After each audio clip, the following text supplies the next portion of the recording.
ਵਾਹਿਗੁਰੂ जी का खालसा वाहिगुरू जी की फतेह। मैं अमरवीर सिंह आप सब का स्वागत करदा। व्यूअर्स, सरबत का भला मंगण वाली सिख कौम दुनिया विच जिथे भी वसती होवे अन्याय खिलाफ हमेशा आवाज़ बुलंद करदी है।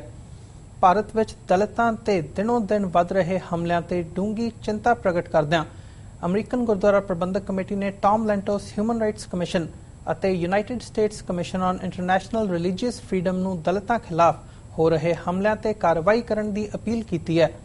ਕੁਝ ਸਮਾਂ ਪਹਿਲਾਂ Tom Lantos human rights commission ਨੇ ਯੂਐਸ ਕਾਂਗਰਸ ਅੱਗੇ ਭਾਰਤ ਵਿੱਚ ਦਲਿਤਾਂ ਅਤੇ ਹੋਰ ਘੱਟ ਗਿਣਤੀਆਂ ਤੇ ਹੋ ਰਹੇ ਤਸ਼ੱਦਦ ਸੰਬੰਧੀ ਹੀਅਰਿੰਗ ਕੀਤੀ ਸੀ ਅਤੇ ਅਮਰੀਕਨ ਸਰਕਾਰ ਨੂੰ ਬੇਨਤੀ ਕੀਤੀ ਸੀ ਕਿ ਇਸ ਸੰਬੰਧੀ ਭਾਰਤ ਸਰਕਾਰ ਨਾਲ ਗੱਲਬਾਤ ਕੀਤੀ ਜਾਵੇ ਅਤੇ ਇਨ੍ਹਾਂ ਹਮਲਿਆਂ ਨੂੰ ਰੋਕਣ ਲਈ ਦਬਾਅ ਬਣਾਇਆ ਜਾਵੇ।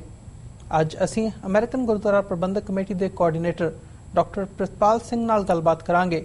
ਆਓ ਉਹਨਾਂ ਕੋਲੋਂ ਜਾਣਦੇ ਹਾਂ ਕਿ ਯੂਐਸ ਸਰਫ ਅਤੇ Tom Lantos human rights commission ਨੂੰ ਕੀਤੀ ਇਸ ਅਪੀਲ ਵਿੱਚ ਉਹਨਾਂ ਨੇ ਕੀ ਮੰਗ ਕੀਤੀ ਹੈ ਅਤੇ ਇਸ ਸੰਬੰਧੀ ਅਮਰੀਕਾ ਦੇ ਸਿੱਖ ਹੋਰ ਕੀ ਉਪਰਾਲੇ ਕਰ ਸਕਦੇ ਹਨ। ਹਾਂਜੀ ਡਾਕਟਰ ਸਾਹਿਬ, ਵਾਹਿਗੁਰੂ ਜੀ ਕਾ ਖਾਲਸਾ ਵਾਹਿਗੁਰੂ ਜੀ ਕੀ ਫਤਿਹ। ਜੀ ਵਾਹਿਗੁਰੂ ਜੀ ਕਾ ਖਾਲਸਾ ਵਾਹਿਗੁਰੂ ਜੀ ਕੀ ਫਤਿਹ। ਡਾਕਟਰ ਸਾਹਿਬ, ਤੁਹਾਡਾ ਸਵਾਗਤ ਹੈ ਅੱਜ ਦੇ ਸ਼ੋਅ ਦੇ ਵਿੱਚ। ਜੀ ਥੈਂਕ ਯੂ, ਮਿਹਰਬਾਨੀ ਜੀ। ਡਾਕਟਰ ਸਾਹਿਬ, ਜਿਹੜੀ ਤੁਸੀਂ ਇਹ ਯੂਐਸ ਸਰਫ ਨੂੰ ਤੇ ਟਾਮ ਲੈਂਟੋਸ ਕਮਿਸ਼ਨ ਨੂੰ ਅਪੀਲ ਕੀਤੀ ਹੈ, ਇਹਦੇ ਵਿੱਚ ਤੁਸੀਂ ਉਹਨਾਂ ਕੋਲੋਂ ਕਿਹੜੀਆਂ ਮੰਗਾਂ ਰੱਖੀਆਂ ਨੇ? ਇਹਦੇ ਬਾਰੇ ਮੈਂ ਪਹਿਲਾਂ ਥੋੜੀ ਜੀ ਇੱਕ ਗੱਲ ਕਰਾਂਗਾ। ਜੀ ਬਿਲਕੁਲ। ਭਾਰਤ ਵਿੱਚ ਜਿੰਨੀਆਂ ਵੀ ਘੱਟ ਗਿਣਤੀਆਂ ਵਸਦੀਆਂ ਉਹਨਾਂ ਚੋਂ ਜਿਹੜਾ ਦਲਿਤ ਭਾਈਚਾਰਾ ਹੈ ਜੀ, ਇਹ ਗੁਰੂ ਹੁਕਮ ਅਨੁਸਾਰ, ਗੁਰੂ ਆਸ਼ੇ ਅਨੁਸਾਰ ਇਹ ਸਾਡੇ ਭਾਈ ਨੇ ਔਰ ਸਾਡੇ ਸਭ ਤੋਂ ਕਰੀਬੀ ਜੇ ਹਿੰਦੁਸਤਾਨ 'ਚ ਕੋਈ ਹੈ ਤੇ ਦਲਿਤ ਭਾਈਚਾਰਾ ਜੀ। ਭਾਵੇਂ ਇਹਨਾਂ ਨੂੰ ਦਲਿਤ ਭਾਈਚਾਰਾ ਨਹੀਂ ਕਹਿਣਾ ਚਾਹੀਦਾ, ਇਹ ਸਾਡੇ ਭਾਈ ਨੇ। ਗੁਰੂ ਨਾਨਕ ਸਾਹਿਬ ਦਾ ਵੀ ਹੁਕਮ ਹੈ, ਉਹਨਾਂ ਨੇ ਬਚਨ ਕੀਤਾ ਕਿ ਨੀਚਾਂ ਅੰਦਰ ਨੀਚ ਜਾਤ, ਨੀਚੀ ਹੂੰ ਅਤ ਨੀਚ ਜੀ, ਨਾਨਕ ਸੰਤਨ ਕੇ ਸੰਗ ਸਾਥ ਬੜਿਆਂ ਸਿਉ ਪਏ। ਸੋ ਗੁਰੂ ਕਾਲ ਤੋਂ ਹੀ ਸਿੱਖਾਂ ਨੂੰ ਇਹ ਆਦੇਸ਼ ਹੈ ਕਿ ਇਹ ਜਿਹੜਾ ਹੈ ਸਾਡੇ ਵੀਰ ਨੇ, ਅਸੀਂ ਇਹਨਾਂ ਨੂੰ ਹਮੇਸ਼ਾ ਨਾਲ ਰੱਖ ਕੇ ਰੱਖਣਾ। ਔਰ ਦਸਮ ਪਾਤਸ਼ਾਹ ਨੇ ਤਾਂ ਇਹਨਾਂ ਨੂੰ ਆਪਣੇ ਪੁੱਤਰਾਂ ਦੇ ਬਰਾਬਰ ਰਗਰੇਟੇ ਗੁਰੂ ਕੇ ਬੇਟੇ ਜੀ ਦਰਜਾ ਦਿੱਤਾ। ਔਰ ਤਦ ਤੋਂ ਹੀ ਇਹਨਾਂ ਦੀਆਂ ਜਿਹੜੀਆਂ ਸੇਵਾਵਾਂ ਨੇ ਸਿੱਖ ਕੌਮ ਦੇ ਵਿੱਚ, ਉਹ ਸਿੱਖ ਇਤਿਹਾਸ ਨੇ ਵੀ ਸਾਂਭੀਆਂ ਹੋਈਆਂ। ਤੇ ਅਸੀਂ ਇਹ ਪਹਿਲਾਂ ਤੋਂ ਹੀ ਕੋਸ਼ਿਸ਼ ਕਰ ਰਹੇ ਹਾਂ, ਹੁਣ ਐਤ ਵੀ ਕਰਦੇ ਹਾਂ ਕਿ ਇਸ ਭਾਈਚਾਰੇ ਦੇ ਨਾਲ ਅਸੀਂ ਜੀ ਜਾਨ ਦੇ ਨਾਲ ਖੜੇ ਹੋਵਾਂਗੇ ਜੀ। ਤੇ ਦੂਸਰਾ ਜਿਹੜਾ ਤੁਸੀਂ ਸਵਾਲ ਪੁੱਛਿਆ ਕਿ ਜਿਹੜਾ ਅਸੀਂ ਪਿਛਲੇ ਦਿਨਾਂ 'ਚ ਅਮਰੀਕਨ ਗੁਰਦੁਆਰਾ ਪ੍ਰਬੰਧਕ ਕਮੇਟੀ ਵੱਲੋਂ ਬਿਆਨ ਦਿੱਤਾ ਸੀ ਅਤੇ ਟਾਮ ਲੈਂਟੋਸ ਕਮਿਸ਼ਨ ਅਤੇ ਸਟੇਟ ਡਿਪਾਰਟਮੈਂਟ ਦਾ ਜਿਹੜਾ ਯੂਐਸ ਹੈਗਾ ਜੀ, ਅਸੀਂ ਉਹਨਾਂ ਤੋਂ ਮੰਗ ਕੀਤੀ ਸੀ ਕਿ ਹਿੰਦੁਸਤਾਨ ਦੇ ਵਿੱਚ ਜੋ ਮੌਜੂਦਾ ਸਮੇਂ ਜਿਹੜੀ ਸਰਕਾਰ ਹੈ ਉਹ ਦਲਿਤਾਂ ਦੇ ਉੱਪਰ ਅਤੇ ਜਿਹੜੀ ਹੋਰ ਘੱਟ ਗਿਣਤੀਆਂ ਦੇ ਉੱਪਰ ਜਿਹੜੇ ਜ਼ੁਲਮ ਕਰ ਰਹੀ ਆ ਉਹਨਾਂ ਨੂੰ ਠੱਲ ਪਾਈ ਜਾਵੇ।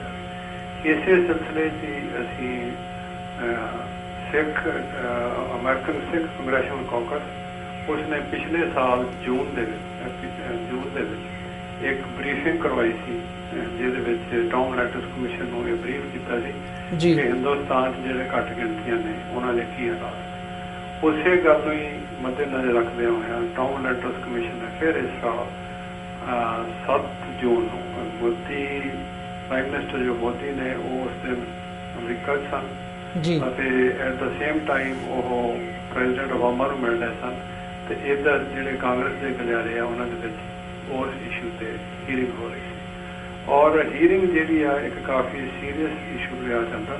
ਉਸ ਹੀਅਰਿੰਗ ਵਿੱਚ ਦਲਿਤ, ਬੋਧੀ, ਸਿੱਖ ਤੇ ਮੁਸਲਮਾਨ ਇਹਨਾਂ ਦੇ ਜਿੰਨੀਆਂ ਵੀ ਘੱਟ ਗਿਣਤੀਆਂ ਨੇ ਇਹਨਾਂ ਦੇ ਜੋ ਤਸ਼ੱਦਦ ਹੋ ਰਿਹਾ ਇਹਨਾਂ ਦੇ ਉੱਪਰ ਉਹਦੇ ਬਾਰੇ ਵਿਚਾਰ ਵਟਾਂਦਰਾ ਹੋਇਆ ਸੀ। ਔਰ ਉਹਦੇ ਵਿੱਚ ਜਿਹੜਾ ਮੇਜਰ ਪੋਰਸ਼ਨ ਸੀਗਾ ਉਹ ਦਲਿਤ ਭਾਈਚਾਰੇ ਨੂੰ ਦਿੱਤਾ ਗਿਆ ਸੀ। ਉਹਨਾਂ ਨੇ ਆਪਣੀ ਬੜੀ ਵਿਸਥਾਰ ਦੇ ਨਾਲ ਜਿਹੜੀਆਂ ਆਪਣੇ ਤੇ ਹੋ ਰਹੇ ਤਸ਼ੱਦਦ ਦੀ ਗੱਲਬਾਤ ਕੀਤੀ ਸੀ ਜੀ। ਔਰ ਟਾਮ ਲੈਂਟੋਸ ਕਮਿਸ਼ਨ ਦੇ ਜਿਹੜੇ ਚੇਅਰਮੈਨ ਨੇ ਉਹਨਾਂ ਨੇ ਉਹ ਜਿਹੜੇ ਕਿ ਆਪ ਹੀਅਰਿੰਗ ਦੇ ਵਿੱਚ ਬੈਠੇ ਸੀ, ਉਹਨਾਂ ਨੇ ਬੜੇ ਕਲੀਅਰ ਕੱਟ ਇਹ ਮੰਗ ਕੀਤੀ ਸੀ ਅਮਰੀਕਨ ਸਰਕਾਰ ਪਾਸੋਂ, ਕਾਂਗਰਸ ਪਾਸੋਂ ਕਿ ਜਿਹੜੇ ਤਸ਼ੱਦਦ ਹੋ ਰਹੇ ਨੇ ਘੱਟ ਗਿਣਤੀਆਂ ਤੇ, ਖਾਸ ਤੌਰ ਤੇ ਦਲਿਤਾਂ ਤੇ, ਇਹਨਾਂ ਨੂੰ ਸਰਕਾਰੀ ਤੌਰ ਤੇ ਉੱਥੋਂ ਦੀ ਸਰਕਾਰ ਦੇ ਨਾਲ ਉਠਾ ਕੇ ਇਹਨਾਂ ਨੂੰ ਠੱਲ ਪਾਈ। ਜੀ ਡਾਕਟਰ ਸਾਹਿਬ, ਇਸ ਕਮਿਸ਼ਨ ਤੋਂ ਫਿਰ ਤੁਸੀਂ ਜਿਹੜੀ ਹੁਣ ਉਹ ਡਿਮਾਂਡਸ ਕੀਤੀਆਂ ਨੇ, ਇਹਦੀ ਤੋਂ ਤੁਸੀਂ ਕੀ ਉਮੀਦ ਰੱਖਦੇ ਹੋ ਕਿ ਆਉਣ ਵਾਲੇ ਸਮੇਂ ਦੇ ਵਿੱਚ ਕੀ ਕੋਈ ਚੇਂਜ ਆ ਸਕਦੀ ਹੈ? ਦੇਖੋ, ਜਿਹੜੀਆਂ ਸਰਕਾਰਾਂ ਉਹਨਾਂ ਦਾ ਕੰਮ ਕਰਨ ਦਾ ਜਿਹੜਾ ਤਰੀਕਾ ਹੈ ਉਹ ਇੱਕਦਮ ਇੰਨਾ ਸਵਿਫਟ ਨਹੀਂ ਹੁੰਦਾ। ਡਿਪਲੋਮੈਟਿਕ ਚੈਨਲ ਦੇ ਰਸਤੇ ਅਸੀਂ ਦੁਬਾਰਾ ਫਿਰ ਤੋਂ ਯੂਸਰਫ ਨੂੰ ਔਰ ਟੌਮ ਲੈਂਟਰਸ ਕਮਿਸ਼ਨ ਨੂੰ ਅਪੀਲ ਕੀਤੀ ਹੈ। ਜਦੋਂ ਹੀ ਕਾਂਗਰਸ ਦੁਬਾਰਾ ਹੁਣ ਸੈਸ਼ਨ ਚ ਆਉਂਦੀ ਹੈ ਤੇ ਅਸੀਂ ਉਹਨਾਂ ਨੂੰ ਮਿਲ ਕੇ ਅਮਰੀਕਨ ਸਿੱਖ ਕੰਗਰੈਸ਼ਨਲ ਕਾਕਸ ਦਾ ਜਿਹੜਾ ਇੱਕ ਲਾਇਜ਼ਨ ਹੈ, ਫਰੈਂਡਸ ਆਫ ਸਿੱਖ ਕਾਕਸ, ਉਹਦੇ ਥਰੂ ਭਾਈ ਹਰਪ੍ਰੀਤ ਸਿੰਘ ਜਿਹੜੇ ਇੱਥੇ ਡਿਊਟੀ ਨਿਭਾ ਰਹੇ ਨੇ, ਅਸੀਂ ਯਤਨ ਕਰਾਂਗੇ ਸਿੱਖਾਂ ਦਾ ਇੱਕ ਵਫਦ ਲੈ ਕੇ ਇਹਨਾਂ ਨੂੰ ਦੁਬਾਰਾ ਮਿਲਾਂਗੇ ਔਰ ਉਹਨਾਂ ਨੂੰ ਯਾਦ ਦਹਾਨੀ ਕਰਾਵਾਂਗੇ ਕਿ ਪਿਛਲੇ ਦਿਨਾਂ 'ਚ ਜਿਹੜੀ ਤੁਸੀਂ ਹੀਅਰਿੰਗ ਕੀਤੀ ਸੀ ਉਹਦੇ ਕਿੱਥੋਂ ਤੱਕ ਉਹ ਗੱਲ ਪਹੁੰਚੀ ਆ। ਤੇ ਅਸੀਂ ਤੁਹਾਨੂੰ ਫਿਰ ਬੇਨਤੀ ਕਰਦੇ ਹਾਂ ਕਿ ਇਸ ਇਸ਼ੂ ਨੂੰ ਸੀਰੀਅਸ ਲੈਵਲ ਤੇ ਲਿਆ ਜਾਵੇ, ਕਿਉਂਕਿ ਜਿਹੜੇ ਇਸ ਭਾਈਚਾਰੇ ਦੇ ਲੋਕ ਨੇ ਉਹਨਾਂ ਦਾ ਉੱਥੇ ਜੀਣਾ ਮੁਹਾਲ ਹੈ। ਇੱਥੋਂ ਤੱਕ ਕਿ ਆਲਰੇਡੀ ਉਹ ਜੇ ਮੈਂ ਇਹ ਕਹਾਂ ਕਿ ਹਿੰਦੁਸਤਾਨ ਦੇ ਕਈ ਹਿੱਸਿਆਂ 'ਚ ਪਸ਼ੂਆਂ ਤੋਂ ਵੀ ਬਦਤਰ ਜ਼ਿੰਦਗੀ ਉਹ ਬਤੀਤ ਕਰਦੇ ਨੇ। ਹਿੰਦੁਸਤਾਨ ਦੀ ਸਿਚੁਏਸ਼ਨ ਇਸ ਲਈ ਇਹ ਆ ਉਹਨਾਂ ਦੇ ਦਰਤਾਂ ਦੇ ਮੁਤਾਬਕ ਕਿ ਇੱਕ ਜਿਹੜਾ ਐਨੀਮਲ ਹੈ, ਜਿਹੜਾ ਕਊ ਆ, ਉਹਨਾਂ ਦੇ ਸਿੱਖਣ ਹੋ ਸਕਦਾ। ਅਸੀਂ ਇਸ ਗੱਲ ਦੀ ਰਿਸਪੈਕਟ ਵੀ ਕਰਦੇ ਹਾਂ। ਉਹਨਾਂ ਲਈ ਇੱਕ ਕਊ ਜਿਹੜੀ ਹੈਗੀ ਆ ਉਹਦਾ ਤਾਂ ਉਹਦੀ ਤਾਂ ਪ੍ਰੋਟੈਕਸ਼ਨ ਹੈਗੀ ਆ, ਪਰ ਇੱਕ ਹਿਊਮਨ ਬੀਇੰਗ ਜਿੱਥੇ ਕੋਈ ਪ੍ਰੋਟੈਕਸ਼ਨ ਨਹੀਂ ਜੀ, ਔਰ ਉਹਨਾਂ ਨੂੰ ਬੁਰੀ ਤਰ੍ਹਾਂ ਉਹਨਾਂ ਤੇ ਤਸ਼ੱਦਦ ਕੀਤਾ ਜਾਂਦਾ ਔਰ ਉਹਨਾਂ ਨੂੰ ਜਾਨਵਰਾਂ ਤੋਂ ਵੀ ਥੱਲੇ ਦਾ ਦਰਜਾ ਦੇ ਕੇ ਉਹਨਾਂ ਨੂੰ ਉੱਥੇ ਜ਼ਲੀਲ ਕੀਤਾ ਜਾਂਦਾ ਜੀ। ਡਾਕਟਰ ਸਾਹਿਬ, ਤੁਸੀਂ ਆਪਣੇ ਮੈਂਸ਼ਨ ਕੀਤਾ, ਤੁਸੀਂ ਸਾਨੂੰ ਦੱਸਦੇ ਆ ਕਿ ਪਿਛਲੇ ਸਾਲ ਵੀ ਹੀਅਰਿੰਗ ਹੋਈ ਸੀਗੀ ਤੇ ਇਸ ਸਾਲ ਵੀ ਟੌਮ ਲੈਂਟਰਸ ਹਿਊਮਨ ਰਾਈਟਸ ਕਮਿਸ਼ਨ ਦੀ ਹੀਅਰਿੰਗ ਹੋਈ ਸੀਗੀ ਇਸੇ ਮੁੱਦੇ ਦੇ ਉੱਤੇ, ਬਲਕਿ ਨਾਲ ਘੱਟ ਗਿਣਤੀਆਂ ਬਾਕੀ ਦੀਆਂ ਵੀ ਇਨਵੋਲਵ ਸੀਗੀਆਂ। ਤੇ ਜਦੋਂ ਤੁਸੀਂ ਇਹਨੂੰ ਦੇਖਦੇ ਹੋ ਤਾਂ ਇਹਦੇ 'ਚ ਜਿਹੜੀ ਮੀਡੀਆ ਦੇ ਹਵਾਲੇ ਨਾਲ ਵੀ ਉਹਦੇ 'ਚ ਕਾਫੀ ਚਰਚਾ ਹੋਈ ਸੀ ਤੇ ਉਹਦਾ ਭਾਰਤ ਨੇ ਜੋ ਜਵਾਬ ਦਿੱਤਾ ਸੀ ਉਹ ਇਹ ਸੀ ਕਿ ਅਮਰੀਕਾ ਸਾਡੇ ਅੰਦਰੂਨੀ ਮਾਮਲਿਆਂ ਦੇ ਵਿੱਚ ਦਖਲਅੰਦਾਜ਼ੀ ਨਹੀਂ ਕਰ ਸਕਦਾ, ਇਹ ਸਾਡਾ ਅੰਦਰਲਾ ਮਾਮਲਾ ਹੈਗਾ ਤੇ ਅਸੀਂ ਇਹਦੇ ਨਾਲ ਆਪੇ ਨਜਿੱਠਾਂਗੇ। ਤੇ ਉਹਨਾਂ ਨੇ ਇਹਨੂੰ ਕੰਪਲੀਟਲੀ ਟਰੈਸ਼ ਕੀਤਾ ਸੀ। ਤੇ ਤੁਹਾਨੂੰ ਕੀ ਲੱਗਦਾ ਹੈ ਵੀ ਜਿਹੜੀਆਂ ਇਹ ਕੋਸ਼ਿਸ਼ਾਂ ਇੱਥੋਂ ਬੈਠ ਕੇ ਹੋ ਰਹੀਆਂ ਨੇ, ਇਹ ਕਿਸ ਹੱਦ ਤੱਕ ਇਸ ਜ਼ੁਲਮ ਨੂੰ, ਇਸ ਇੱਕ ਜਿਹੜੀ ਇਹ ਸੋਚ ਹੈਗੀ ਇਹਨੂੰ ਠੱਲਣ ਦੇ ਵਿੱਚ ਕਾਮਯਾਬ ਹੋ ਸਕਦੀਆਂ ਨੇ? ਜੀ, ਬਹੁਤ ਅੱਛਾ ਸਵਾਲ ਹੈ ਤੁਹਾਡਾ।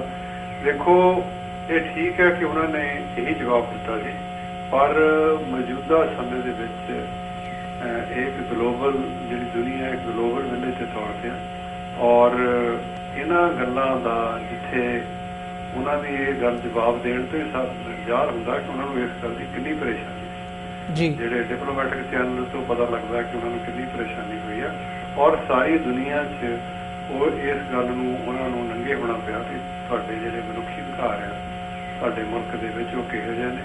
ਔਰ ਇਹ ਠੀਕ ਹੈ ਕਿ ਉਹਨਾਂ ਨੇ ਕਿਹਾ ਕਿ ਸਾਡਾ ਅੰਦਰੂਨੀ ਮਾਮਲਾ ਸਾਰੇ ਮਾਮਲੇ ਅੰਦਰੂਨੀ ਨਹੀਂ ਹੁੰਦੇ, ਜਿਹੜੇ ਹਿਊਮਨ ਰਾਈਟਸ ਸੰਸਥਾਵਾਂ ਨੇ। ਠੀਕ, ਇਹ ਵੱਖਰੀ ਗੱਲ ਹੈ ਕਿ ਉਹਨਾਂ ਨੂੰ ਉੱਥੇ ਜਾਣ ਦੀ ਨਾ ਤਾਂ ਇਜਾਜ਼ਤ ਹੈ, ਨਾ ਹੀ ਉਹਨਾਂ ਦੀ ਗੱਲ ਸੁਣਦੇ ਨੇ, ਪਰ ਫਿਰ ਵੀ ਸਾਰੀ ਦੁਨੀਆ ਦੇ ਪੱਧਰ ਤੇ ਜਿਸ ਤਰ੍ਹਾਂ ਉਹਨਾਂ ਨੂੰ ਇਹਦਾ ਜਵਾਬ ਦੇਣਾ ਪਿਆ ਉਹ ਵੀ ਆਪਣੇ ਆਪ ਤੇ ਇੱਕ ਮਿਸਾਲ ਹੈ। ਔਰ ਇਸ ਤੋਂ ਉੱਪਰ ਜਿਹੜਾ ਯੂਨਾਈਟਿਡ ਨੇਸ਼ਨਸ ਹੈ, ਅਸੀਂ ਕੋਸ਼ਿਸ਼ ਕਰਾਂਗੇ ਕਿ ਅਗਰ ਇੱਥੇ ਗੱਲ ਨਹੀਂ ਮੁੱਕਦੀ ਤੇ ਅਸੀਂ ਯੂਨਾਈਟਿਡ ਨੇਸ਼ਨਸ ਨੂੰ ਵੀ, ਸਰਕਾਰ ਨੂੰ ਵੀ ਅਪੀਲ ਕੀਤੀ ਹੈ ਕਿ ਇਸ਼ੂ ਜਿਹੜਾ ਹੈਗਾ, ਜਿਹੜਾ ਦੁਨੀਆ ਦਾ ਸਭ ਤੋਂ ਵੱਡਾ ਫੋਰਮ ਹੈ ਜਿੱਥੇ ਇਹਨਾਂ ਅਧਿਕਾਰਾਂ ਦੀ ਗੱਲ ਹੁੰਦੀ ਹੈ, ਉਹ ਉੱਥੇ ਉਹ ਗੱਲ ਕੀਤੀ ਜਾਵੇ। ਪਰ ਇਹ ਸਾਰੀ ਗੱਲ ਆਉਣ ਵਾਲੇ ਦਿਨਾਂ 'ਚ ਹੀ ਕਲੀਅਰ ਹੋਏਗੀ। ਜਿਹੜਾ ਉਹਨਾਂ ਦਾ ਰੈਕਡ ਆ ਹਿਊਮਨ ਰਾਈਟਸ ਦਾ, ਅਸੀਂ ਪਿਛਲੇ 30-35 ਸਾਲ ਤੋਂ ਦੇਖ ਰਹੇ ਕਿ ਜਿਹੜੀਆਂ ਮਨੁੱਖੀ ਅਧਿਕਾਰ ਸੰਸਥਾਵਾਂ ਨੇ ਉਹਨਾਂ ਨੂੰ ਉੱਥੇ ਜਾਣ ਦੀ ਇਜਾਜ਼ਤ ਨਹੀਂ। ਜਿੰਨੀ ਕੁ ਵੀ ਗੱਲ ਬਾਹਰ ਆਉਂਦੀ ਆ ਔਰ ਜਿਹੜੇ ਮਨੁੱਖੀ ਅਧਿਕਾਰ ਸੰਗਠਨ ਨੇ ਬਾਹਰ ਦੇ ਮੁਲਕਾਂ 'ਚ ਜਿਹੜਾ ਉਹਨਾਂ ਤੇ ਗੱਲਬਾਤ ਹੋ ਰਹੀ ਹੈ, ਇੱਕ ਤਾਂ ਠੀਕ ਹੈ ਇਹਨਾਂ ਦੀ ਬੇਇੱਜ਼ਤੀ ਹੁੰਦੀ ਹੈ ਤੇ ਦੂਸਰਾ ਉਹਨਾਂ ਨੂੰ ਲੋਕਾਂ ਦੇ ਸਾਹਮਣੇ ਜਵਾਬਦੇਹ ਵੀ ਹੋਣਾ ਪੈਂਦਾ ਜੀ। ਡਾਕਟਰ ਸਾਹਿਬ, ਤੁਹਾਨੂੰ ਲੱਗਦਾ ਉਹਨਾਂ ਤੇ ਕੋਈ ਇਸ ਗੱਲ ਦਾ ਭਾਰਤ ਦੀ ਸਰਕਾਰ ਤੇ ਕੋਈ ਫਰਕ ਦਾ ਜਾਂ ਕੋਈ ਅਸਰ ਪੈਂਦਾ? ਜਿਵੇਂ ਤੁਸੀਂ ਆਪ ਮੈਂਸ਼ਨ ਕੀਤਾ ਕਿ ਜਿਹੜਾ ਯੂਐਸ ਦਾ ਕਮਿਸ਼ਨ ਹੈਗਾ, ਇਹ ਜਦੋਂ ਵੀ ਆਪਣੀ ਜਾਂਚ ਦੇ ਲਈ ਉੱਥੇ ਆਪਣੇ ਬੰਦੇ ਭੇਜਣ ਦੀ ਗੱਲਬਾਤ ਕਰਦੇ ਨੇ ਤਾਂ ਉਹਨਾਂ ਨੂੰ ਵੀਜ਼ਾ ਡਿਨਾਈ ਕੀਤਾ ਜਾਂਦਾ ਹੈਗਾ। And at the same time ਜਦੋਂ ਅਸੀਂ ਇੱਥੇ ਦੀ ਗੱਲ ਕਰਦੇ ਹਾਂ ਤੇ ਜਿਹੜੀ ਇੱਥੇ ਦੀ ਐਡਮਿਨਿਸਟ੍ਰੇਸ਼ਨ ਹੈ ਉਹ ਉਹਨਾਂ ਤੇ ਕਿਸ ਤਰ੍ਹਾਂ ਦਾ ਦਬਾਅ ਬਣਾ ਸਕਦੀ ਹੈ ਤਾਂ ਕਿ ਜਿਹੜੀਆਂ ਇਹ ਚੀਜ਼ਾਂ ਨੇ ਇਹਨਾਂ ਨੂੰ ਰੋਕਿਆ ਜਾ ਸਕੇ? ਦੇਖੋ, ਇਹ ਸਾਰੀ ਦੁਨੀਆ ਜਿਹੜੀ ਨਾ ਇੱਕ ਮਨੁੱਖੀ ਅਧਿਕਾਰ ਸੰਸਥਾਵਾਂ ਤੋਂ ਬਿਨਾਂ ਵਪਾਰ 'ਚ ਵੀ ਵੱਜੀ ਹੋਈ ਹੈ। ਤੇ ਸਾਡਾ ਯਤਨ ਹੋਏਗਾ ਕਿ ਅਸੀਂ ਵੱਧ ਤੋਂ ਵੱਧ ਪ੍ਰੈਸ਼ਰ ਪਾਈਏ, ਔਰ ਜਦੋਂ ਵੀ ਕਦੀ ਇਹ ਦੁਬਾਰਾ ਹੁਣ ਫਿਰ ਜਦੋਂ ਗੱਲ ਉੱਠੇਗੀ ਤੇ ਇਸ ਨੂੰ ਅਸੀਂ ਤਾਂ ਪਿਛਲੀ ਵਾਰ ਵੀ ਇਹ ਡਿਮਾਂਡ ਕੀਤੀ ਸੀ ਕਿ ਇਸ ਨੂੰ ਜਿਹੜਾ ਹੈਗਾ ਉਹ ਵਪਾਰ ਦੇ ਸੌਦੇ ਦੇ ਨਾਲ ਰਲਾ ਕੇ ਦੇਖਿਆ ਜਾਵੇ। ਉਹਨਾਂ ਨੂੰ ਕਿਹਾ ਜਾਵੇ ਕਿ ਜੇ ਤੁਸੀਂ ਆਹ ਜਿਹੜੇ ਆਪਣੇ ਸਿਸਟਮ ਹੈਗੇ ਆ ਜਾਂ ਜਿਹੜੇ ਮਨੁੱਖੀ ਅਧਿਕਾਰ ਹੈਗੇ ਉਹਨਾਂ ਨੂੰ ਠੀਕ ਨਹੀਂ ਕਰਦੇ ਤੇ ਸੈਂਕਸ਼ਨ ਦੀ ਗੱਲ ਅਸੀਂ ਤਾਂ ਇਹੀ ਡਿਮਾਂਡ ਕੀਤੀ ਸੀ ਕਿ ਇਹਨਾਂ ਤੇ ਸੈਂਕਸ਼ਨ ਲਾਈਆਂ ਜਾਣ ਜਾਂ ਉਹਨਾਂ ਨਾਲ ਵਪਾਰ ਜਿਹੜਾ ਬੰਦ ਕੀਤਾ ਜਾਵੇ। ਇੱਥੇ ਆਉਂਦਿਆਂ ਨੂੰ ਬੜਾ ਹੋਰ ਤਕੜੇ ਤਰੀਕੇ ਨਾਲ ਪੁੱਛਿਆ ਜਾਵੇ।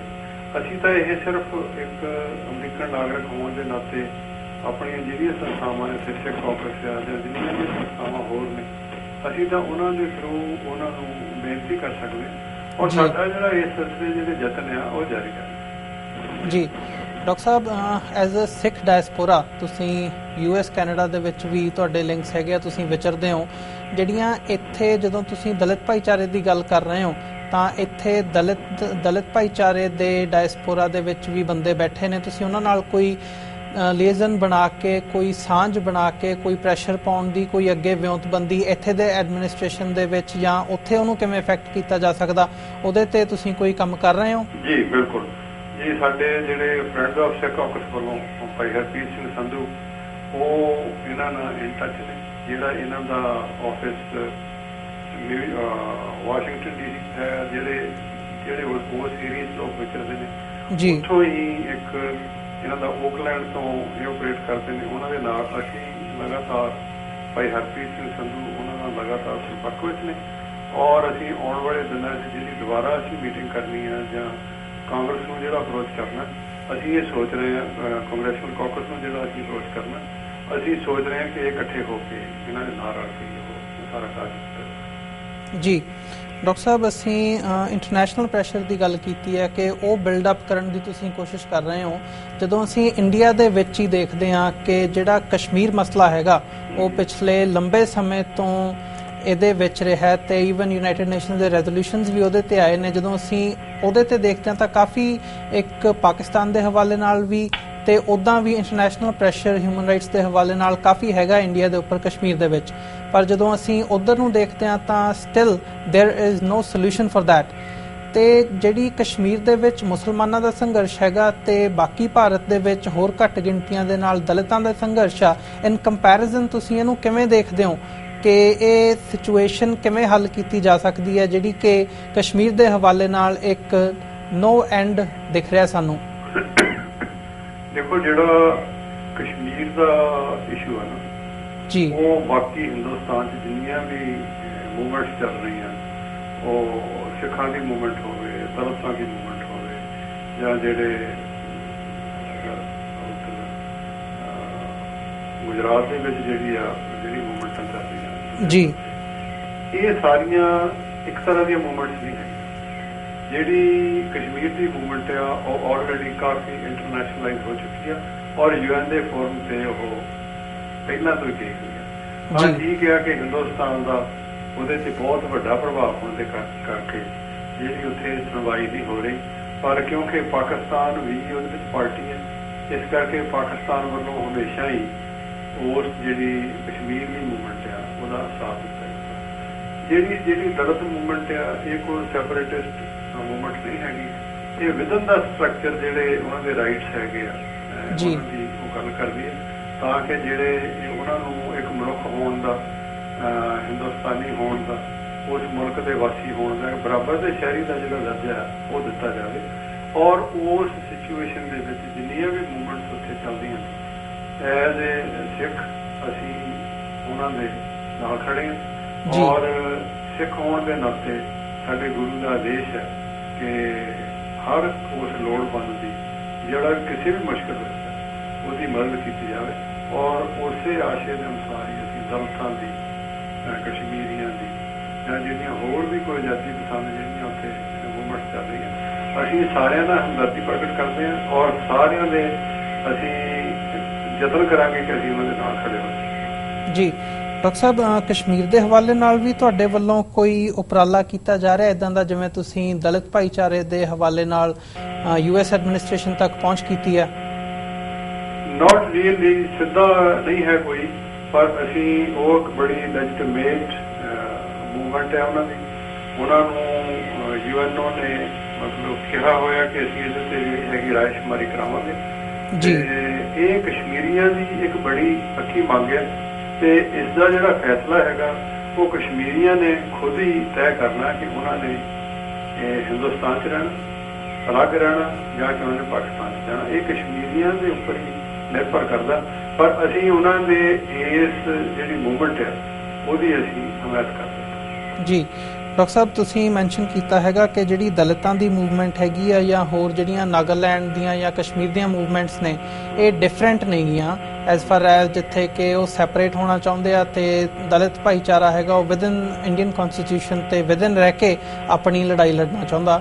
ਤਾਂ ਇਹਦੇ ਵਿੱਚ ਤੁਸੀਂ ਦੋਵਾਂ ਸੰਘਰਸ਼ਾਂ ਦੇ ਵਿੱਚ ਕਾਮਨ ਕੀ ਦੇਖਦੇ ਹੋ ਤੇ ਤੁਹਾਨੂੰ ਲੱਗਦਾ ਵੀ ਇਹ ਜਿਹੜੇ ਘੱਟ ਗਿਣਤੀਆਂ ਦਾ ਤੇ ਮਾਈਨੋਰਿਟੀਜ਼ ਦਾ ਇੰਡੀਆ ਦੇ ਵਿੱਚ ਜਿਵੇਂ ਹੁਣ ਮੈਜੋਰਿਟੀ ਦਾ ਗਲਬਾ ਬਣਿਆ ਹੋਇਆ ਹੈਗਾ, ਉਹਨੂੰ ਕਿਸੇ ਕਾਮਨ ਮਿਨੀਮਮ ਏਜੰਡੇ ਦੇ ਉੱਪਰ ਇਕੱਠਿਆਂ ਹੋ ਕੇ ਲੜਾਇਆ ਜਾਣਾ ਚਾਹੀਦਾ ਤੇ ਇਦਾਂ ਦੀ ਸਿਚੁਏਸ਼ਨ ਦੇ ਵਿੱਚ ਜਦੋਂ ਕਿ ਤੁਹਾਡੇ ਇੰਟਰਸਟ ਡਿਫਰੈਂਟ ਹੋਣ, ਕੀ ਉਹ ਅਚੀਵ ਕੀਤਾ ਜਾ ਸਕਦਾ ਹੈ? ਬਿਲਕੁਲ ਕੀਤਾ ਜਾ ਸਕਦਾ। ਉਹਦਾ ਕਾਰਨ ਇਹ ਹੈ ਜੀ ਕਿ ਜਿਹੜਾ ਮਨੁੱਖ ਆ ਉਹ ਆਜ਼ਾਦ ਪੈਦਾ ਜੀ, ਔਰ ਪਰਮਾਤਮਾ ਦੀ ਨਿਗਾਹ ਦੇ ਵਿੱਚ ਸਾਡੇ ਧਾਰਮਿਕ ਆਸ਼ੇ ਅਨੁਸਾਰ ਹਰ ਮਨੁੱਖ ਜਿਹੜਾ ਇਸ ਧਰਤੀ ਤੇ ਆਉਂਦਾ ਉਹ ਬਰਾਬਰ ਹੈ। ਔਰ ਸਿੱਖਾਂ ਤੇ ਇਸ ਗੱਲ ਦੀ ਦੋਹਰੀ ਜ਼ਿੰਮੇਵਾਰੀ ਪੈਂਦੀ ਆ ਕਿ ਜਿੱਥੇ ਉਹ ਆਪਣੀ ਜਿਹੜੀ ਆਜ਼ਾਦੀ ਆ, ਉਹ ਆਜ਼ਾਦੀ ਕਿਸੇ ਵੀ ਤਰ੍ਹਾਂ ਦੀ ਹੋਵੇ, ਸਭ ਤੋਂ ਪਹਿਲਾਂ ਤਾਂ ਮਨੁੱਖ ਖੁਦ ਆਜ਼ਾਦ ਹੋਣਾ ਚਾਹੀਦਾ ਜੀ। ਕਿਸੇ ਵੀ ਤਰ੍ਹਾਂ ਦੀ ਜਿਹੜੀ ਆਜ਼ਾਦੀ ਆ ਉਹਦੇ ਨਾਲ ਉਹ ਸਟੈਂਡ ਕਰੇ। ਦੂਸਰਾ ਜਿਹੜਾ ਤੁਸੀਂ ਕਹਿ ਰਹੇ ਹੋ ਕਿ ਇਹਨਾਂ ਦਾ ਜਿਹੜਾ ਕੋਈ ਕਾਮਨ ਮਿਨੀਮਮ ਹਾਂ ਬਿਲਕੁਲ ਹੋ ਸਕਦਾ, ਤੇ ਉਹਦੇ ਵਿੱਚ ਜਿਹੜੇ ਹੈਗੇ ਆ ਜਿਹੜੇ ਫੰਡਾਮੈਂਟਸ ਹੈਗੇ ਉਹ ਬੜੇ ਕਲੀਅਰ ਕਰ ਲੈਣੇ ਚਾਹੀਦੇ ਸੰਸਥਾਵਾਂ ਦੇ ਨਾਲ। ਅਸੀਂ ਤੁਹਾਡੀ ਇਸ ਗੱਲ ਦੀ ਇੱਥੇ ਤੱਕ ਹਮਾਇਤ ਕਰਦੇ। ਔਰ ਪਿਛਲੇ ਸਮੇਂ ਵਿੱਚ ਜੇ ਕੋਈ ਸਿੱਖ ਮੂਵਮੈਂਟ ਸੀ, ਚਾਹੇ ਕਸ਼ਮੀਰ ਮੂਵਮੈਂਟ ਹੈ, ਜੇ ਕਈ ਹੋਰ ਸੰਸਥਾਵਾਂ ਉਹਨਾਂ ਦੇ ਨਾਲ ਨਹੀਂ ਜੁੜਦੀਆਂ ਤੇ ਉਹਦਾ ਵੀ ਇੱਕ ਇਹੀ ਕਾਰਨ ਹੁੰਦਾ ਕਿ ਉਹ ਜਿਹੜੀ ਇੱਕ ਵਾਇਲੈਂਟ ਹੋ ਸਕਦੇ ਮੂਵਮੈਂਟ ਹੈ, ਮਿਲੀਟੈਂਟ ਮੂਵਮੈਂਟ ਹੈ, ਸਾਡੀ ਪੀਸਫੁਲ ਮੂਵਮੈਂਟ ਹੈ। ਪਰ ਜਿੱਥੋਂ ਤੱਕ ਮਨੁੱਖ ਦੀ ਆਜ਼ਾਦੀ ਦਾ ਤਲਕ ਹੈ, ਆਜ਼ਾਦੀ ਲੈਣ ਦਾ ਤਲਕ ਹੈ ਮਨੁੱਖ ਦੀ ਆਪਣੀ, ਉਸ ਇਸ਼ੂ ਨੂੰ ਕਾਮਨ ਮਿਨੀਮਮ ਪ੍ਰੋਗਰਾਮ ਦੇ ਥੱਲੇ ਕਰਕੇ ਸਾਨੂੰ ਸਾਰੀਆਂ ਜਿਹੜੀਆਂ ਆਜ਼ਾਦੀ ਪਸੰਦ ਜਿਹੜੀਆਂ ਸੰਸਥਾਵਾਂ ਨੇ ਜਾਂ ਮੂਵਮੈਂਟਸ ਹੈਗੀਆਂ, ਇਹਨਾਂ ਨੂੰ ਇੱਕ ਪਲੇਟਫਾਰਮ ਤੇ ਹੋ ਕੇ ਕੰਮ ਕਰਨਾ ਚਾਹੀਦਾ ਔਰ ਸਿੱਖ ਉਹਦੇ ਵਿੱਚ ਪਹਿਲ ਕਰਨਗੇ, ਅਸੀਂ ਉਹਨਾਂ ਦੇ ਨਾਲ ਖੜੇ ਹੋਵਾਂਗੇ ਜੀ। ਡਾਕਟਰ ਸਾਹਿਬ, ਇਹ ਸਾਰੇ ਪ੍ਰੋਗਰਾਮ ਦੇ ਵਿੱਚ ਜੋ ਤੁਸੀਂ ਮੈਂਸ਼ਨ ਕੀਤਾ ਕਿ ਇਦਾਂ ਹੋਣਾ ਚਾਹੀਦਾ, ਇਹਦੇ ਵਿੱਚ ਸਿੱਖ ਡਾਇਸਪੋਰਾ ਜਿਹੜਾ ਅਮਰੀਕਾ ਤੇ ਕੈਨੇਡਾ ਦੇ ਵਿੱਚ ਵਸਦਾ ਹੈ, ਉਹਦੇ ਲਈ ਤੁਸੀਂ ਕੀ ਸੁਜੈਸਟ ਕਰਦੇ ਹੋ ਕਿ ਉਹਨਾਂ ਨੂੰ ਕੀ ਕਰਨਾ ਚਾਹੀਦਾ? ਦੇਖੋ, ਇਹਦੀ ਬੈਸਟ ਸਿਚੁਏਸ਼ਨ ਹੋਗੀ ਵੀ ਜਿਹੜੀਆਂ ਵੀ ਜਥੇਬੰਦੀਆਂ ਇਸ ਕੰਮ ਵਾਸਤੇ ਸੰਘਰਸ਼ ਕਰ ਰਹੀਆਂ ਉਹਨਾਂ ਦੇ ਨਾਲ ਮਿਲ ਬੈਠ ਕੇ ਗੱਲਬਾਤ ਕਰਕੇ ਕੋਈ ਕਾਮਨ ਮਿਨੀਮਮ ਪ੍ਰੋਗਰਾਮ, ਜਿਸ ਤਰ੍ਹਾਂ ਅਸੀਂ ਦਲਿਤਾਂ ਦੇ ਨਾਲ ਪਿਛਲੇ ਦਿਨਾਂ 'ਚ ਰੱਖ ਕੇ ਇਹੋ ਜਿਹੜੀ ਸੀਗੀ, ਭਾਵੇਂ ਉਹ ਜਿਹੜੀ ਹੀਰਿੰਗ ਸੀ ਉਹ ਕੀਤੀ ਟਾਊਨ ਲੈਟਰਸ ਕਮਿਸ਼ਨ ਨੇ, ਪਰ ਪਿਛਲਾ ਸਾਰਾ ਸਾਲ ਹੀ ਅਸੀਂ ਇਸ ਵਿੱਚ ਯਤਨਸ਼ੀਲ ਰਹੇ ਹਾਂ ਜੀ। ਇਹ ਸਰਫ ਨਾਲ ਗੱਲ ਕੀਤੀ, ਕਾਂਗਰਸਮੈਨਾਂ ਨਾਲ ਗੱਲ ਕੀਤੀ, ਜਿਹੜੀਆਂ ਹਮ ਖਿਆਲੀ ਜਥੇਬੰਦੀਆਂ ਉਹਨਾਂ ਨਾਲ ਗੱਲ ਕੀਤੀ, ਔਰ ਜਿਹੜਾ ਇਹ ਇੱਕ ਬੜਾ ਇਹਦਾ ਅੱਛੇ ਰਿਜ਼ਲਟ ਨਿਕਲੇ ਨੇ। ਔਰ ਇਸੇ ਗੱਲ ਨੂੰ ਵੀ ਅੱਗੇ ਲੈ ਕੇ ਜਿਹੜੀਆਂ ਜਿੰਨੀਆਂ ਵੀ ਘੱਟ ਗਿਣਤੀਆਂ ਉਹਨਾਂ ਦੇ ਜਿਹੜੇ ਮੂਵਮੈਂਟ ਚਲਾ ਰਹੇ ਲੋਕ ਆ, ਜਿਹੜੇ ਇੱਥੇ ਰਹਿ ਰਹੇ ਨੇ, ਉਹਨਾਂ ਦੇ ਨਾਲ ਗੱਲਬਾਤ ਕਰਕੇ ਇੱਕ ਕਾਮਨ ਪਲੇਟਫਾਰਮ ਬਣਾ ਕੇ ਮੈਂ ਚਾਹੁੰਦਾ ਕਿ ਸਾਨੂੰ ਉਹਨਾਂ ਨਾਲ ਕੋਈ ਨਾ ਕੋਈ ਜਿਹੜਾ ਕਾਮਨ ਮਿਨੀਮਮ ਪ੍ਰੋਗਰਾਮ ਤੈਅ ਕਰਕੇ ਇਹ ਜਿਹੜੀ ਮੂਵਮੈਂਟ ਹੈ ਮਨੁੱਖੀ ਅਧਿਕਾਰਾਂ ਦੀ, ਆਜ਼ਾਦੀ ਦੀ, ਇਹਨੂੰ ਅੱਗੇ ਮੂਵ ਕਰਨਾ ਜੀ। ਡਾਕਟਰ ਸਾਹਿਬ, ਤੁਸੀਂ ਇਹਨਾਂ ਸਾਰੇ ਇਸ਼ੂਜ਼ ਤੇ ਸਾਡੇ ਦਰਸ਼ਕਾਂ ਨਾਲ ਆਪਣੇ ਵਿਚਾਰ ਸਾਂਝੇ ਕੀਤੇ ਤੇ ਆਪਣਾ ਸਮਾਂ ਕੱਢ ਕੇ ਸਾਡੇ ਨਾਲ ਰੂਬਰੂ ਹੋਏ, ਇਹਦੇ ਲਈ ਤੁਹਾਡਾ ਬਹੁਤ-ਬਹੁਤ ਧੰਨਵਾਦ ਜੀ। ਇਸੇ ਦੇ ਨਾਲ ਅਸੀਂ ਤੁਹਾਡੇ ਕੋਲੋਂ ਇਜਾਜ਼ਤ ਲੈਂਦੇ ਹਾਂ। ਵਾਹਿਗੁਰੂ ਜੀ ਕਾ ਖਾਲਸਾ, ਵਾਹਿਗੁਰੂ ਜੀ ਕੀ ਫਤਿਹ। ਵੀਅਰਸ, ਜਿਵੇਂ ਕਿ ਡਾਕਟਰ ਪ੍ਰਿਤਪਾਲ ਸਿੰਘ ਨੇ ਦੱਸਿਆ ਕਿ ਇਹ ਜਿਹੜੇ ਸਾਰੇ ਇਸ਼ੂਜ਼ ਨੇ, ਇਹਨਾਂ ਦੇ ਉੱਤੇ ਐਜ਼ ਅ ਸਿੱਖ ਡਾਇਸਪੋਰਾ ਅਸੀਂ ਇਕੱਠੇ ਹੋ ਕੇ ਕੰਮ ਕਰ ਸਕਦੇ ਹਾਂ। ਜਿਹੜੀਆਂ ਆਰਗੇਨਾਈਜੇਸ਼ਨ ਦੇ ਉਹਦੇ ਤੇ ਕੰਮ ਕਰ ਰਹੀਆਂ ਨੇ ਉਹ ਮਿਲ ਬੈਠ ਕੇ ਇਕੱਠੀਆਂ ਹੋ ਕੇ ਕੰਮ ਕਰਨ ਤਾਂ ਜੋ ਇਹਨੂੰ ਸਾਰੇ ਨੂੰ ਵਰਕਆਊਟ ਕੀਤਾ ਜਾ ਸਕੇ। ਤੇ ਜਿੱਥੇ ਤੱਕ ਦਲਿਤ ਭਾਈਚਾਰੇ ਦੇ ਹਵਾਲੇ ਨਾਲ ਗੱਲ ਹੈਗੀ ਹੈ, ਉਹ ਸਾਡੇ ਮਨਾਂ ਦੇ ਵਿੱਚ ਇਹ ਸਾਫ਼ ਹੋਣਾ ਚਾਹੀਦਾ ਹੈ ਜੋ ਦਸਮ ਪਾਤਸ਼ਾਹ ਦੇ ਸ਼ਬਦ ਸੀ, ਰੰਗਰੇਟੇ ਗੁਰੂ ਕੇ ਬੇਟੇ। ਅਸੀਂ ਸਾਡੇ ਮਨਾਂ ਦੇ ਵਿੱਚ ਵੀ ਜਿਹੜੀ ਸਾਡੇ ਮੈਂ ਕਹੂੰਗਾ ਕਿ ਸਾਡੇ ਕਲਚਰ ਦੇ ਵਿੱਚੋਂ ਜੋ ਆਇਆ ਹੈਗਾ ਕਿ ਅਸੀਂ ਬਰਾਬਰ ਨਹੀਂ ਸਮਝਦੇ ਦਲਿਤ ਭਾਈਚਾਰੇ ਨੂੰ, ਉਹ ਸਾਨੂੰ ਆਪਣੇ ਮਨਾਂ ਦੇ ਵਿੱਚੋਂ ਕੱਢਣਾ ਚਾਹੀਦਾ ਹੈ ਤੇ ਜੋ ਸਾਨੂੰ ਸਾਡੇ ਗੁਰੂ ਨੇ ਰਸਤਾ ਦਿਖਾਇਆ ਉਹਦੇ ਤੇ ਚੱਲਣਾ ਚਾਹੀਦਾ ਹੈ। ਇਸੇ ਦੇ ਨਾਲ ਅਸੀਂ ਅੱਜ ਦੇ ਸ਼ੋਅ ਦੀ ਇੱਥੇ ਸਮਾਪਤੀ ਕਰਦੇ ਹਾਂ। ਤੁਹਾਡੇ ਕੋਲੋਂ ਇਜਾਜ਼ਤ ਲੈਂਦੇ ਹਾਂ ਜੀ। ਵਾਹਿਗੁਰੂ ਜੀ ਕਾ ਖਾਲਸਾ, ਵਾਹਿਗੁਰੂ ਜੀ ਕੀ ਫਤਿਹ।